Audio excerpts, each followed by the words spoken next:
नमस्कार, हिमाचल समाचार में आपका स्वागत है। आज के मुख्य समाचार। मुख्यमंत्री ने कहा, बेहतर हवाई कनेक्टिविटी से प्रदेश में पर्यटन को मिलेगा बढ़ावा। मुख्यमंत्री ने संजौली हेलीपोर्ट से हेलीकॉप्टर सेवाओं का किया शुभारंभ। मुख्यमंत्री ने कहा, राज्य में पहली बार बनेगी पोषण नीति। कांगड़ा में फूड टेस्टिंग लैब के लिए 25 करोड़ रुपए, कंडाघाट लैब को मजबूत करने के लिए 8 करोड़ 50 लाख रुपए किए जाएंगे जारी। मुख्यमंत्री सुखाश्रय योजना बनी सहारा, जोगिंद्रनगर उपमंडल के भजराला के युवाओं को मिला अपना आशियाना। चिल्ड्रन ऑफ द स्टेट के जीवन में आ रहा सकारात्मक बदलाव। और अब समाचार विस्तार से। मुख्यमंत्री ठाकुर सुखविंदर सिंह सुक्खू ने आज शिमला के संजौली हेलीपोर्ट से हेलीकॉप्टर सेवाओं का शुभारंभ किया। इसके साथ ही संजौली हेलीपोर्ट से कुल्लू जिला के भुंतर हवाई अड्डा और किन्नौर जिला के रिकांगपिओ आईटीबीपी हेलीपैड के लिए रोजाना हेलीकॉप्टर उड़ानें शुरू हो गई हैं। इसके अलावा चंडीगढ़ से संजौली हेलीपोर्ट के बीच सप्ताह में 3 दिन सोमवार, शुक्रवार और शनिवार हेलीकॉप्टर सेवाओं का संचालन किया जाएगा। हेलीकॉप्टर का किराया संजौली से कुल्लू 3,500 रुपए प्रति यात्री, संजौली से रिकांगपिओ 4,000 रुपए प्रति यात्री तथा संजौली से चंडीगढ़ 3,169 रुपए प्रति यात्री निर्धारित किया गया है। शीघ्र ही संजौली, रामपुर, रिकांगपिओ और संजौली, मनाली, सासे हेलीपैड के लिए भी हेलीकॉप्टर सेवाएं शुरू की जाएंगी। इसके लिए डीजीसीए को प्रस्ताव भेजे गए हैं। मुख्यमंत्री ने कहा कि ये सेवाएं पर्यटन से जुड़े लोगों और आम जनता दोनों के लिए बहुत फायदेमंद साबित होंगी। ये एक पुरानी मांग थी जो अब पूरी हो गई है। इस सेवा से यात्रा सुविधाजनक होने के साथ साथ समय की बचत भी होगी। उन्होंने कहा कि संजौली हेलीपोर्ट आईजीएमसी अस्पताल के पास है, जिससे मेडिकल इमरजेंसी में भी काफी मदद मिलेगी। हमारी सरकार की प्राथमिकता में पर्यटन महत्वपूर्ण भूमिका में केंद्र बिंदु में है।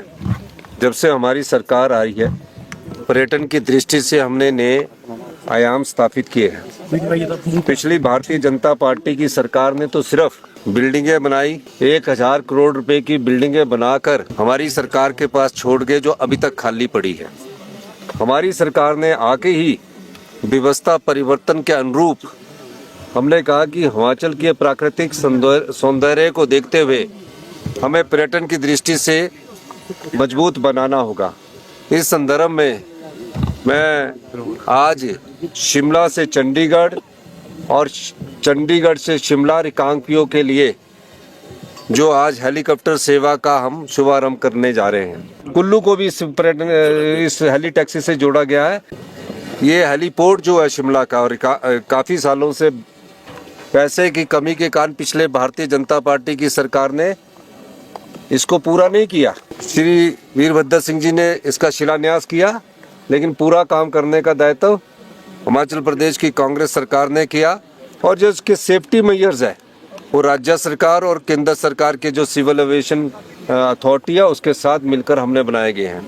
इसके अलावा हिमाचल प्रदेश सरकार ने हमीरपुर में के जसकोट में, पालमपुर में, रक्कड़ में और माननीय नीरज नैयर जी ने पिछले वर्ष मुझसे कहा था कि चंबा में भी हेलीपोर्ट बनने चाहिए। हेलीपैड हमारे 70 है, हेलीपोर्ट बनने के लिए 15-15 करोड़ रुपया सैंक्शन किया जाता है, तो वो भी हमने स्वीकृत किया और अगले मार्च-अप्रैल तक हेलीपोर्ट ये चारों बनकर भी तैयार हो जाएंगे। हमने पर्यटन को बढ़ावा इसलिए देने के उद्देश्य से किया है कि पर्यटन से सरकार को 18% जीएसटी के रूप में पैसा आता है और यहाँ के लोगों को रोजगार मिलता है। इस दृष्टिकोण से शिमला से चंडीगढ़ और रिकांगपिओ के लिए फ्लाइट शुरू कर दी गई है और निश्चित रूप से इस फ्लाइट का लाभ जो शिमला से चंडीगढ़ बाय टैक्सी लेकर जाते हैं 3,000 या 4,000 रुपए की, और उसमें समय का फायदा होगा, तो इसका फायदा हिमाचल प्रदेश की जनता को भी होगा। कोई पेशेंट बेचारा रिकांगपिओ से आना चाहता, उनको भी इसका फायदा होगा। राज्य सरकार पर्यटन को बढ़ावा देने के लिए निरंतर प्रयास कर रही है और हेलीकॉप्टर सेवाओं से राज्य की हवाई कनेक्टिविटी मजबूत होगी। मुख्यमंत्री ने कहा कि सरकार हर जिले के मुख्यालय और प्रमुख पर्यटन स्थलों पर हेलीपोर्ट बना रही है। संजौली हेलीपोर्ट का शिलान्यास 13 सितंबर 2017 को तत्कालीन कांग्रेस सरकार के समय हुआ था। इसका निर्माण लगभग 15 करोड़ 86 लाख रुपए की लागत से किया गया। हालांकि हेलीपोर्ट का उद्घाटन 12 जनवरी 2022 को हो गया था, लेकिन डीजीसीए की मंजूरी न मिलने के कारण सेवाएं शुरू नहीं हो सकी। वर्तमान प्रदेश सरकार के प्रयासों से 7 अगस्त 2025 को उड़ानों की अनुमति मिली।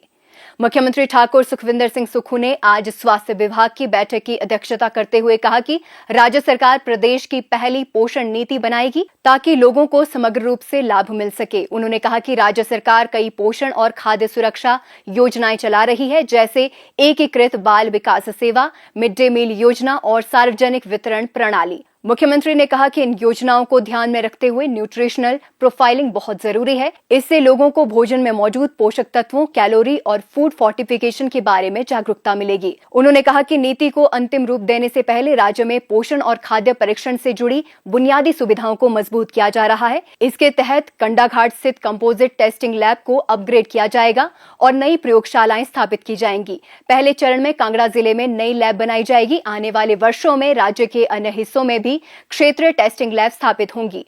मुख्यमंत्री ने कहा कि राज्य मंत्रिमंडल ने हाल ही में कांगड़ा, मंडी, शिमला और सोलन जिले के वद्दी में नई प्रयोगशालाएं खोलने के प्रस्ताव को मंजूरी दी है। उन्होंने बताया कि कंडाघाट लैब को मजबूत करने के लिए 8 करोड़ 50 लाख रुपए और कांगड़ा में फूड टेस्टिंग लैब स्थापित करने के लिए 25 करोड़ रुपए जारी किए जाएंगे। मुख्यमंत्री ने निर्देश दिए कि इन प्रयोगशालाओं के सुचारू संचालन के लिए पर्याप्त स्टाफ की व्यवस्था की जाएगी।